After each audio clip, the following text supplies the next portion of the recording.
Grand Detour, Illinois, 1837. While farmers across the newly settled Midwest struggled with wooden plows that refused to cut the rich prairie soil, blacksmith John Deere stood examining a broken steel saw blade in his modest workshop. His weathered hands traced the edge of the discarded mill saw, eyes narrowing at its gleaming surface. 17 other blacksmiths in 3 counties had already declared the prairie soil problem unsolvable. They called it the farmer's misery. Thick, sticky clay that clung to wooden plows like wet cement, forcing settlers to stop every 12 feet to scrape their implements clean. Thomas Fairbanks, who owned the largest agricultural supply store in the region, watched Deere with undisguised skepticism. "John, we've tried everything. Cast iron shares, different wood treatments, even copper facings. Nothing cuts that prairie gumbo without clogging. You're wasting your time like all the others." Deere didn't look up from the saw blade. "In Vermont, we learned steel behaves differently than iron, takes a higher polish, holds an edge better." His fingers measured the steel's thickness, precisely 3/16 of an inch, while calculating the curve needed to turn the black soil without it adhering to the surface. The stakes couldn't have been higher. Across Illinois, Iowa, and the Wisconsin Territory, thousands of settlers had claimed land that resisted cultivation.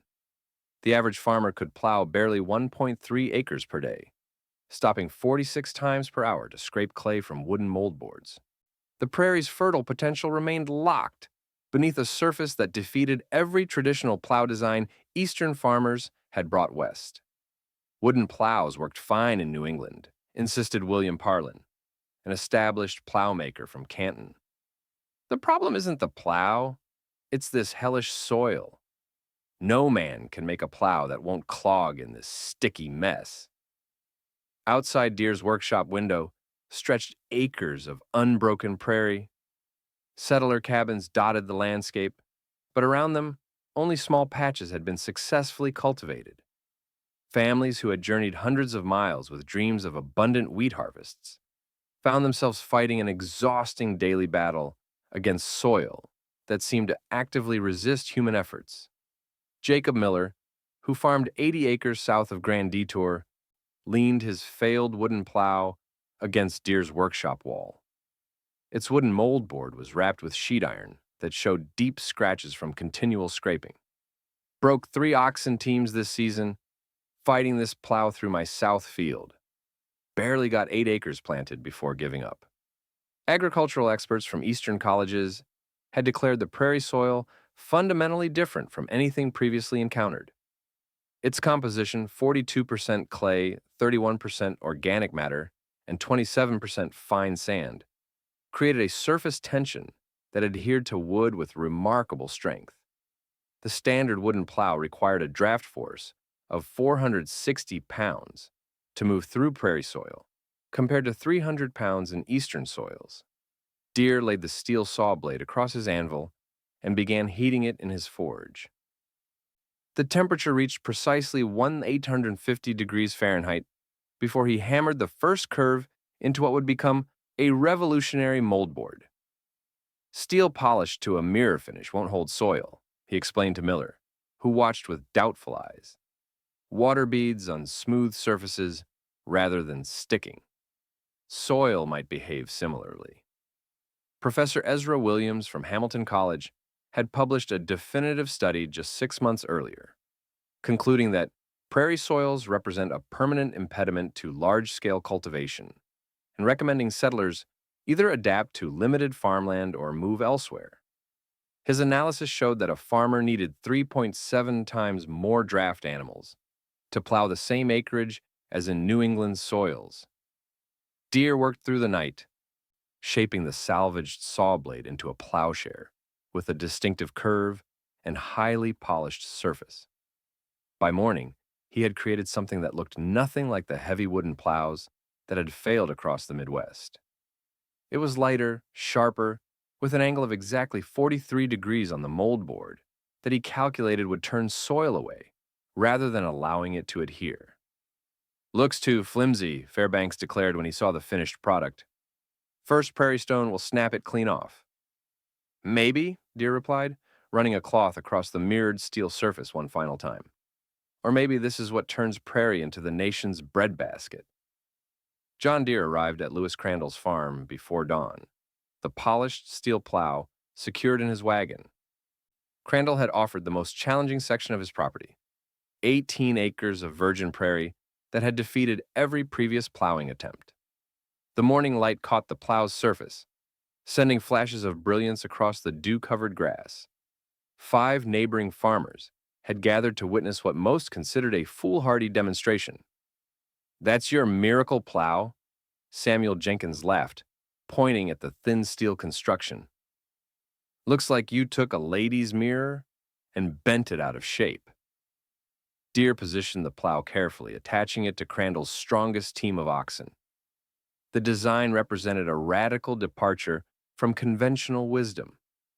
Instead of the standard wooden moldboard with a small iron cutting edge, Deere had created an integrated steel share and moldboard from the salvaged saw blade. The steel measured exactly 3/16 of an inch thick, 60% thinner than cast iron shares, with a surface polished to mirror brightness using a sequence of increasingly fine abrasives, finishing with leather strops charged with fine pumice. "The curve is the key," Deere explained, tracing the moldboard's precise geometric arc that formed a 43-degree angle at its leading edge before sweeping back at 72 degrees. "This shape should lift and turn the soil rather than pushing through it." Thomas Fairbanks shook his head. "James Wood in Princeton tried steel facings last year. Didn't work any better than iron or copper. Soil still stuck like mortar to brick." "Wood's design used flat steel plates," Deere countered. "The polish matters as much as the material, and his curve was too gradual at 38 degrees. Soil needs to accelerate as it turns." Wooden plows dominated American agriculture because they were inexpensive and easily repaired. A standard wooden plow with iron share cost $3.50 compared to the estimated $10–12 that Deere's steel plow would command if manufactured. Eastern experts had declared definitively that economics alone made steel plows impractical for frontier farmers, regardless of performance. Crandall signaled his farmhand, and the oxen lurched forward. The moment the steel blade met virgin prairie soil, the watching farmers fell silent. Instead of bogging down as wooden plows invariably did, the steel share sliced cleanly through the thick sod, the mirrored surface turning over a continuous ribbon of black earth that fell away from the moldboard without adhering. After 50 yards without stopping, already surpassing the 12-foot limit of wooden plows, Crandall halted the team, examining the moldboard with astonishment. It remained perfectly clean, the polished surface unmarked by the sticky clay that plagued conventional designs. "How is that possible?" Jenkins demanded, running his fingers over the gleaming steel. Deere explained the scientific principles he'd intuited through years of metalworking. "Steel can take a polish iron cannot achieve. The smoother the surface, the less friction. Less friction means soil slides rather than sticks." The oxen showed another remarkable difference. While wooden plows required draft force measuring 460 pounds to move through prairie soil, Deere's design reduced this to approximately 250 pounds, a 46% reduction that visibly eased the strain on Crandall's team. "Try the north corner," Crandall challenged, pointing to a section where limestone deposits made the soil particularly difficult. "Every plow I've owned has stopped dead there." The steel plow sliced through this challenging section without hesitation, maintaining its self-scarring properties even in the most difficult soil conditions. When Crandall completed a full acre in just 68 minutes, nearly 3 times faster than the regional average, the watching farmers began calculating the economic implications. "I could plant my entire 80 acres before summer with a plow like that," Jenkins mused, his earlier skepticism fading. Yet resistance to Deere's innovation remained entrenched. William Parlin, who had built wooden plows for 15 years, dismissed the demonstration as a fluke. One lucky morning doesn't prove anything. First heavy rain, that thin steel will bend like paper. First prairie boulder, it'll snap clean off. As the farmers departed, some intrigued and others doubtful, Crandall asked the question that would determine the prairie's future. Can you make more of these, John? Deere looked across the newly turned acre, calculating the challenges ahead. I'll need better steel than salvaged saw blades, and a way to manufacture more than one at a time. Spring came to Grand Detour, with news of Deere's steel plow spreading across 3 counties. By March 1838, his small workshop struggled to meet growing demand. Each plow required exact handcrafting, limiting production to just 2 per week. Deere knew that scaling up meant solving critical material and manufacturing challenges. These saw blades won't do for more than a few plows, he explained to Leonard Andrus, a local businessman who'd taken interest in the invention. I need consistent steel stock in larger quantities. Deere wrote to Pittsburgh steel mills, describing his specific requirements. High carbon steel plates, exactly 3/16 inch thick, with uniform hardness throughout. The response was discouraging. Such steel would cost $1.25 per pound, making each plow's material cost alone reach $8.75. Farmers won't pay $15 for a plow when wooden ones cost $3.50, Andrus warned. Deere disagreed, calculating the true economics. A wooden plow lets a farmer work 1.3 acres daily. My steel plow handles 4 acres daily. Over one season, that's the difference between planting 80 acres or 250 acres. Word spread as early buyers demonstrated remarkable results. Jacob Miller, who had purchased Deere's third plow, finished spring planting 27 days earlier than his neighbor using a traditional implement. The difference translated to $145 in additional yield when early planted wheat matured before late summer drought affected later crops. By summer 1838, Deere had produced and sold 10 plows, each showing the same self-scouring performance across varying soil conditions. His waiting list grew to 35 farmers, willing to pay premium prices for the revolutionary implement. Technical improvements continued with each new plow. Deere adjusted the moldboard curve from 43 to 44.5 degrees after noticing soil flow patterns in different field conditions. He developed specialized grinding and polishing techniques that achieved a surface smoothness, measuring 8 microinches, 8 times smoother than the finest cast iron surfaces available. Watch how rainwater beads on the surface, Deere demonstrated to potential customers.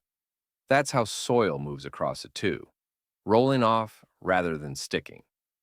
The economic impact became undeniable by harvest time. William Barton, who farmed 160 acres west of Dixon, had planted 140 acres using Deere's plow compared to his previous maximum of 60 acres with a wooden implement. His wheat harvest increased from 840 bushels to 1,960 bushels in a single season. Established manufacturers took notice. William Parlin, after initially dismissing Deere's innovation, purchased one of the steel plows to study its design. The man's cutting steel too thin. It'll never hold up, he insisted publicly, while secretly beginning experiments with steel components in his own workshop. By fall 1838, Deere formed a partnership with Andrus, securing capital to expand production. Their agreement included funds for a larger workshop, with specialized tools that would increase output to 8 plows weekly. Most significantly, the partnership financed an order of English crucible steel, the highest quality available, enabling consistent production without relying on salvaged saw blades. I need every plow exactly the same, Deere insisted, creating precise wooden patterns that guaranteed uniform dimensions. A farmer in Dixon should get the same performance as a farmer in Galena. The manufacturing process evolved from individual crafting to systematic production. Deere trained 3 assistants in specialized tasks. One shaped the shares, another the mold boards, while a third handled the critical polishing process. This division of labor doubled production efficiency, reducing the time to complete each plow from 4 days to 2. As 1839 approached, farmers gathered at Grand Detour's general store comparing results. The evidence was irrefutable. Deere's customers had planted 2.8 times more acreage than neighbors using wooden plows. The steel plow had begun transforming virgin prairie into productive farmland at an unprecedented rate. Samuel Jenkins, once a vocal skeptic, now owned 2 of Deere's plows. "Used to take me 3 seasons to break 40 acres, he told newcomers. Did 50 acres this spring alone. That's the difference between barely feeding your family and having surplus to sell." Deere's order book for spring 1839 already showed demand for 100 plows, 10 times his first year's production. The prairie soil problem that experts had declared unsolvable was steadily yielding to one blacksmith's vision. Spring 1845 arrived with relentless rains that transformed the Midwest prairie into a sodden challenge, even for the most experienced farmers. Storm clouds hung over Illinois for 37 consecutive days, delivering 18.4 inches of rainfall, nearly triple the seasonal average. For settlers with traditional wooden plows, the situation became desperate as saturated fields turned to sticky mud that rendered conventional implements completely useless. William Markham stood at the edge of his flooded 120-acre farm outside Rock Island, watching water pool atop the dense clay soil. "Fields won't dry enough for wooden plows until June," he told his neighbors during an emergency meeting at the community church. "By then, it'll be too late for planting. We'll lose the entire season." For families who had invested everything in frontier farms, missing the narrow planting window meant potential ruin. Each unplanted acre represented approximately $14 in lost wheat revenue, the difference between survival and starvation for many homesteads. Across 3 counties, farmers with wooden plows faced the prospect of fields lying fallow throughout the critical growing season. The crisis revealed a stark divide between neighboring farms. Jacob Rutherford, who had purchased one of Deere's steel plows the previous autumn, hitched his team at dawn while his fields still stood ankle-deep in water. Neighbors gathered to witness what many considered a futile effort. The sticky prairie soil, already challenging in normal conditions, had transformed into a glutinous mass that seemed impossible to cultivate. "You'll break your team trying to pull through that mess," warned Thomas Wilson, who had delayed his own planting until drier weather. Rutherford's steel plow sliced through the waterlogged soil with remarkable efficiency, the polished surface shedding mud that would have instantly clogged wooden implements. Each furrow turned over cleanly, despite soil moisture content measuring 34%, well beyond the 22% threshold, where traditional plows failed completely. By mid-morning, the contrast between adjacent farms became visually dramatic. Rutherford's fields showed neat rows of turned earth, ready for seeding, while neighboring properties remained untouched, their owners watching with growing realization that the steel plow represented their only chance to salvage the planting season. James Whitaker, who had previously dismissed Deere's innovation as overpriced, arrived at the blacksmith's workshop with desperate urgency. "I need a steel plow immediately. My family will lose everything if I can't plant within 2 weeks." Deere's manufacturing operation, though expanded since its humble beginnings, faced overwhelming demand. "We're producing 18 plows weekly," Deere explained, "but I have orders for 76 unfilled. Every farmer who waited now wants one immediately." The workshop operated around the clock, with Deere and his 12 employees working 18-hour shifts to meet the crisis demand. Steel shipments from Sheffield, England arrived weekly on steamboats, navigating the swollen Mississippi River, each delivery bringing enough material for 24 plows that sold before they could cool from the forge. Professor Ezra Williams, whose academic study had declared prairie soils permanently unsuitable for large-scale cultivation, arrived from Hamilton College to observe the unprecedented agricultural transformation. Watching Rutherford's steel plow cut through soil conditions that completely defeated wooden implements, Williams meticulously documented the performance differences. The steel plow requires 42% less draft force in saturated conditions, Williams noted, measuring the strain on identical teams pulling different implements. More significantly, it maintains consistent depth and furrow width regardless of soil moisture content. By late April, the division between success and failure became unmistakable across the prairie landscape. Farms equipped with Deere's plows displayed orderly rows of emerging wheat, while neighboring properties remained unplanted, their owners facing potential financial collapse. The steel plow had transformed from innovative curiosity to essential survival tool in a single season. Samuel Bowles, an agricultural equipment dealer who had previously promoted wooden plows exclusively, arrived at Deere's workshop with a proposition. "I'll take 50 of your steel plows immediately. At full price, no negotiation. My customers are desperate." Deere calculated production capacity against the narrowing planting window. "I can deliver 22 in 2 weeks, another 30 by mid-May. Not fast enough to save every farm, but it might help many." As wheat sprouted in the fields of steel plow owners, while others remained bare, William Parlin, the established plowmaker who had dismissed Deere's innovation, stood examining one of the steel plows he had secretly purchased for study. "I've been making plows for 20 years, he admitted to his business partner, "but I never truly understood how soil moves across a surface until now."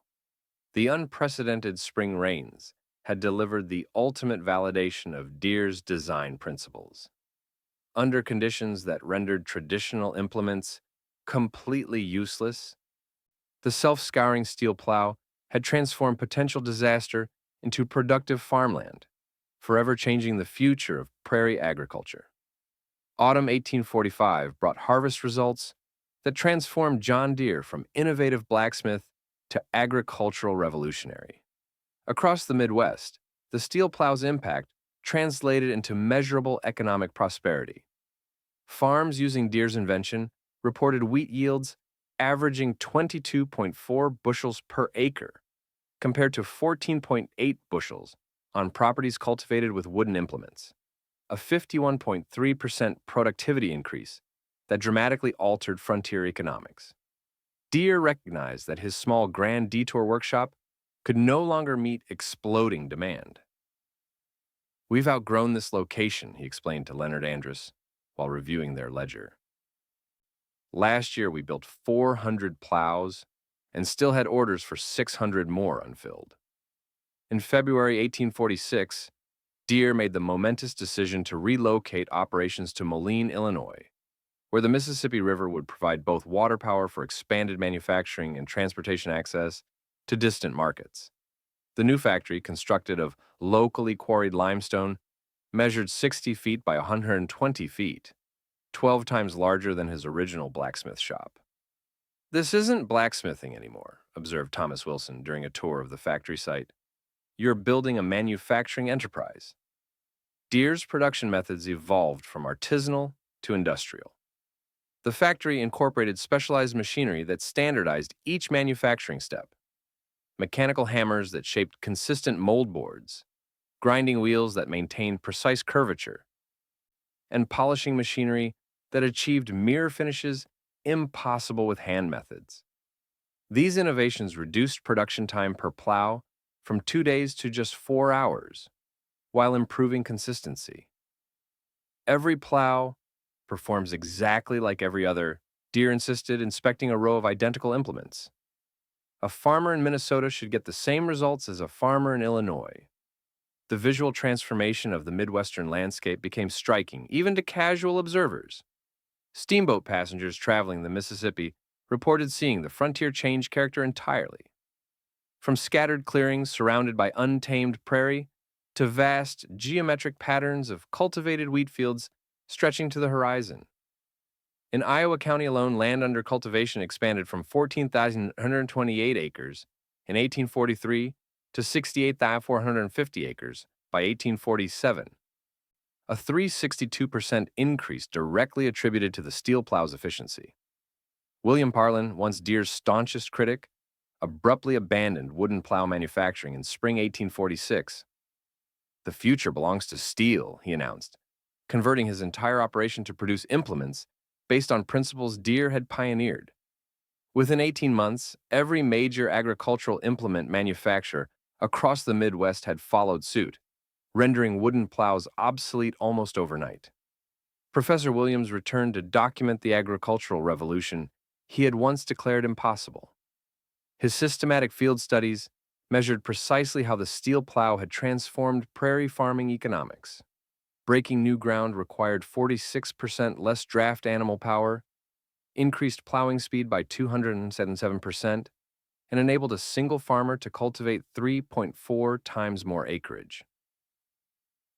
These efficiency improvements reduced the cost of wheat production from 0.78 per bushel to 0.46, fundamentally altering the economics of frontier agriculture. By 1848, Deere's factory produced 1,000 plows annually, each incorporating continuous improvements, refined through farmer feedback.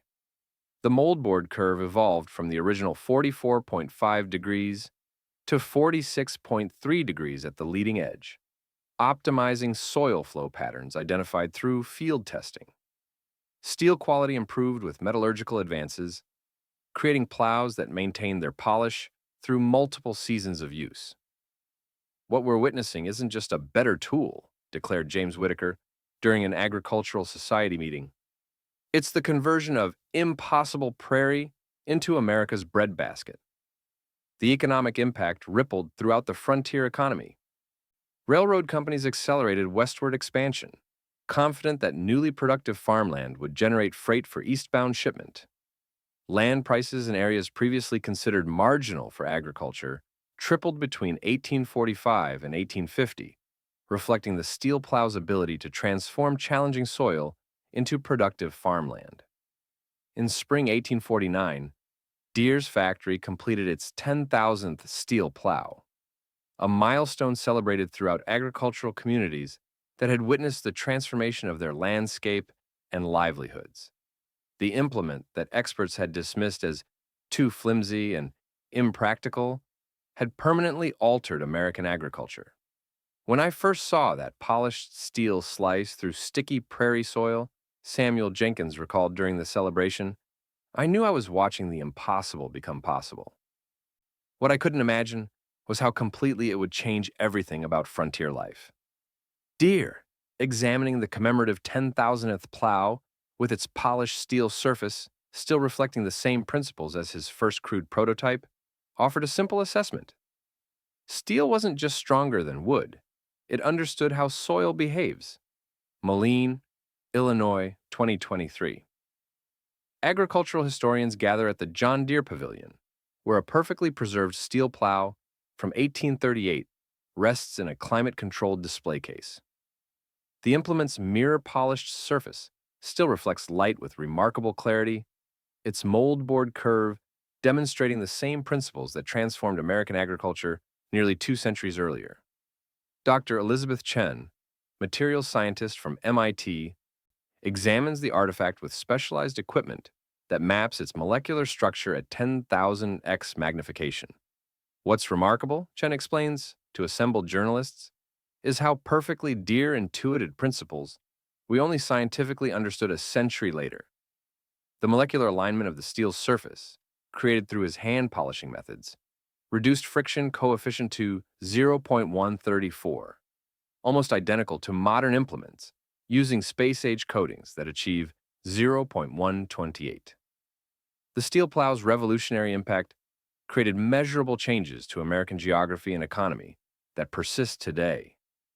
U.S. Department of Agriculture records document that, within 20 years of Deere's innovation, cultivated acreage in Illinois, Iowa, Wisconsin, and Minnesota increased from 3.2 million acres to 52.8 million, a 16-fold expansion that transformed the region into what we now call America's breadbasket. Professor James Rutherford, agricultural economist at Cornell University, quantifies the long-term impact. Before the steel plow, the average Midwestern farm produced enough food to feed 7.3 people.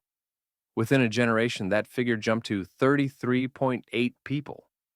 Today, The number exceeds 155 people per farm, a progression that began specifically with Deere's innovation.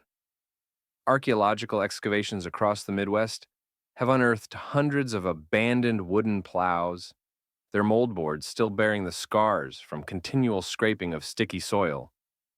In contrast, recovered steel plows typically show minimal wear even after decades of use, confirming their self-scouring properties in prairie conditions. The global significance extends beyond American borders. In 1857, Deere's designs reached Hungary's Great Plain, where similar soil conditions had limited agricultural development. Within 5 years, Hungarian wheat production increased 187%, transforming the region into Europe's breadbasket through identical technological principles. What's easily overlooked, notes Dr. Samuel Whitaker, curator of agricultural history at the Smithsonian Institution, is how Deere's innovation changed not just farming, but the entire pattern of American settlement. Without the steel plow, the Homestead Act of 1862 would have been largely symbolic. Settlers couldn't have cultivated enough land to sustain themselves. Modern scientific analysis has validated Deere's empirical understanding of soil mechanics. Computer modeling of the original 46.3-degree moldboard curve reveals it created optimal soil flow patterns that minimized adhesion while efficiently inverting the furrow slice, mathematical relationships not formally described until the 1950s. The economic cascade effects spread throughout 19th century America as Midwestern farms became major wheat exporters. Railway expansion accelerated to transport these agricultural products, with track mileage increasing from 9,000 to 21 miles in 1850 to 93,267 miles by 1880. Urban centers like Chicago and St. Louis transformed into industrial powerhouses, processing the agricultural bounty made possible by one blacksmith's innovation. Grand Detour, Illinois still stands today, a small village where tourists visit the restored blacksmith shop, where Deere created his first self-scouring plow. Inside, a working forge allows demonstrations of 19th century metalworking techniques, while outside, the prairie landscape, now almost entirely cultivated, bears little resemblance to the challenging wilderness that confronted early settlers. We take for granted that humans can farm virtually any soil type, explains Dr. Chen, running her fingers along the curved steel of Deere's original design. But that capability specifically emerged from this innovation. Before the steel plow, vast regions of North America's most fertile land remained effectively uncultivatable despite thousands of years of human agriculture.